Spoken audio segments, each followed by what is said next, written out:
First name and where you calling from? Okay, this is John calling from Albany. How you doing, sir? Very good. I've been listening to your program this morning, and I'm going to share with you my last thoughts on how things going to go and how I'm leaving the political scene for maybe for good. You live in the political scene? Yes. Okay. I feel this nation is in serious, serious danger. The people are going to get what they deserve, and that is another unelected president. I was hearing on Democracy Now!, and I started feeling the same thing. I knew that in certain Democratic areas around the country, especially in Florida, some votes were thrown in the trash. The electronic machines in Ohio gave Bush more votes, those default machines. And the gentleman who supposedly came up with those machines said that he was going to throw that towards Bush.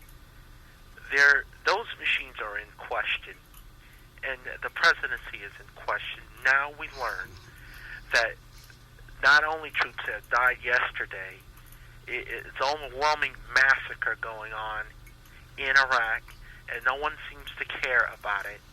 But I can tell you one thing. When those nightmare situations come back to haunt us on our own land, I think the people will start to be very afraid. Okay.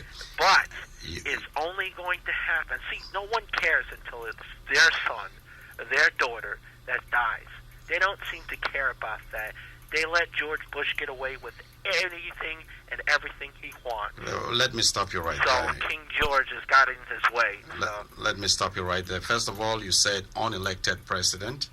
Yes. And I think that statement now is not a right statement because he was elected. Look, Elonge, I am entitled to my belief. You can feel the way you want. I'll feel the way I want. You do not throw those beliefs and opinions here without that's what you somebody. Want to do, that's fine with you. I'll leave. Can you listen? Yes, you can leave if you want. If that's your choice, then do it. But I will not. The program today is trying to see how we can get along. Rather than excuse me. If you're going to do what you want to do, I'm just saying, I'm just telling you how I feel. You do not have the right to tell your listeners how they need to feel. They can feel whatever they want to feel. I'm just telling you how I feel. And I'm not the only one who feels this way. This country is divided, and it will stay divided until one person is removed from office. Whatever it takes, that will happen. I am very angry. I do not think that this man legitimately won this election. Okay, then you stop and listen. You stop and listen. People are dying in Iraq. Have a good one. Bye-bye. What's your first name and where are you calling from?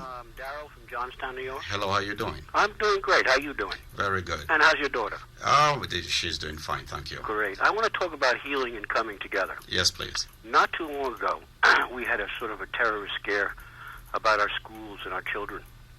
And I gave it some thought, and I said, there's a lot of non-profit organizations out there, such as Catholic War veterans, Jewish War veterans, American Legions, VFWs. I could go on and on about that. But if one of them was to come up, I hope they hear me too, if one of them were to come up with a program, because within them, not only there are people of different political views, sure, a lot of them are retirees, and they have a few hours to spare per week. If one of them would come up with a program to where they could wear a piece of clothing to stand out, and armed with only a cell phone, a pen, and a paper, and patrol our schools, not only would it possibly, I use the word possibly, deter some terrorism, but pedophiles patrolling our schools, drug dealers, possibly the bully in the schoolyard would see the presence of this. I'm not asking him to be a policeman, but see the presence of this person. Bullying is a big problem right now too. But it would also give the police a chance to concentrate on other things and possibly pull the crime rate down a small percentage. Years ago, President Kennedy, John F. Kennedy, once said, "Ask not what your country can do for you, but what you can do for your country." So I think if we held hands and got together and protected the greatest commodity that we have in this world, our children, we might be able to come together a little bit. And I hope your listeners could improve on my idea. It's a very good idea, and that's why I am having this program here. Because, look, I mean, the hate, the divide has gone very deep. It's gone beyond that. And, for us to start, I mean, it's everybody. We should disagree. We should honestly disagree with one another when we have to disagree. Okay, we don't just have to continue this, name callings and mud rubbing and things like that. And I'd like them to improve on my opinion. Okay, well, I want to thank you very much for your call. Thank you very much. Bye-bye. What's on your mind? How can we get along? Yes, hello, this is John from Cohoes. Can you hear me all right? I'm down, I'm sick, so my voice isn't very good today. Okay, I can hear you very well. I just hope I don't have to yell at you. No, you don't have to. Just don't yell at. I mean, if you yell at me, I guess I don't have the voice to yell back at you. Really, at this moment, I am not in any mood to have this arrogance on the phone. I'm looking for ways that we can talk about. Right, as long as you don't give me any arrogance, or I won't give you any. Okay, then I will shut you off immediately. Let's go. Well, just don't be arrogant with me. You were real rude to John on the phone. I'll tell you that. The guy has a What do you have to say? If I don't want to be rude to you, too, I can do that. What do you have to say? I don't see the point of that. I let the kid vent. Let the kid get out his opinion. He does have an opinion. It's a valid opinion. It's a valid opinion. You can also suggest on how we can stop this, arrogance of hate. I mean, let's look. The elections are over. This country has to move on. John, you will have to be my friend, whether we disagreed in opinion. I mean, in the politics or not. Well, let me tell you this. Last week I called in. I had a positive attitude, and I was very pleasant. And I was talking about how I really grew to like John Kerry, and I respected him. And some pinhead called in after and said I wasn't making a point. I was trying to keep a positive point, and that's the difference, though. It's the fact that people have reasons for the world, that care about the world, like myself and John, and then some people are concerned with how it affects them. And I have to say this because it's true. If you look at this election, I'm talking about the local election was one saving grace. I thought that's why John shouldn't give up on politics altogether. Is that the local elections, if you're in Albany County, turned out pretty good for us, and but the presidential election is a nightmare, and I was very troubled. I'm still very upset about it. But you look at how mean and spirited it got, and I have to say this though: the Republican Party is a very self-serving group of people. They there's division, and that side really sold divisive propaganda. John, how do we meet?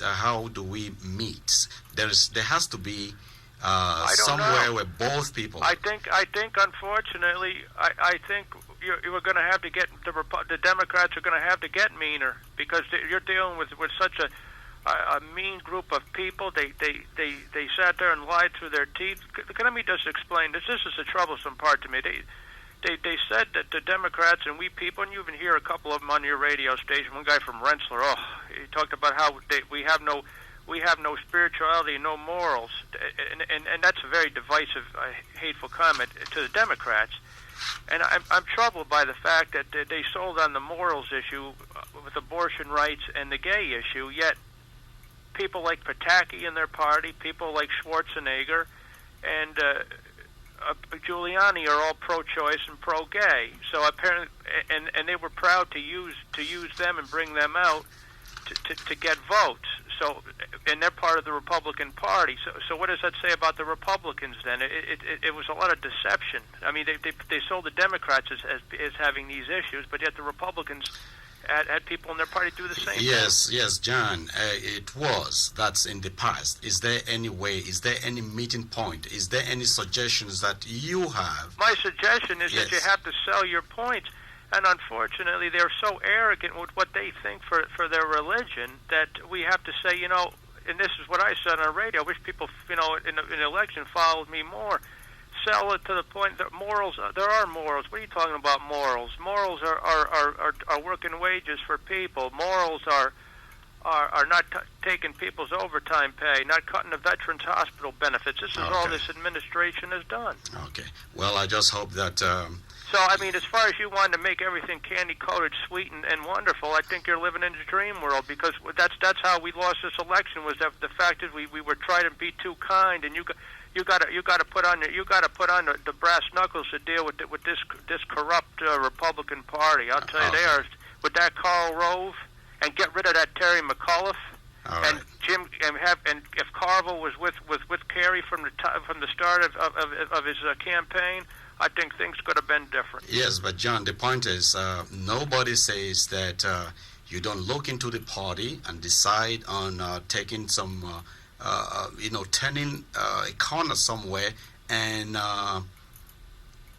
putting your points across. What I'm saying is there has to be a point where, rather than calling people names, there has to be a point where we stand up as a party, we fight as a party, and when it comes to the time when people must get along, we all get along. But like I said, but when? And the problem is, like I said, if the people are going to be mean, you can't bend over, and you can't let them do whatever they want, and you have to defend yourself. So I'm just hoping that these Democrats now are going to fight tooth and nail for what they believe in, not bend over, not fall for the propaganda that they're un-American or treacherous because they question this president. Right. And I hope the moderate Republicans like Arlen Specter, Olympia Snow, all right, I got to go. Lincoln Chaffee will have some gumption and stand up. Thank you very much for your call.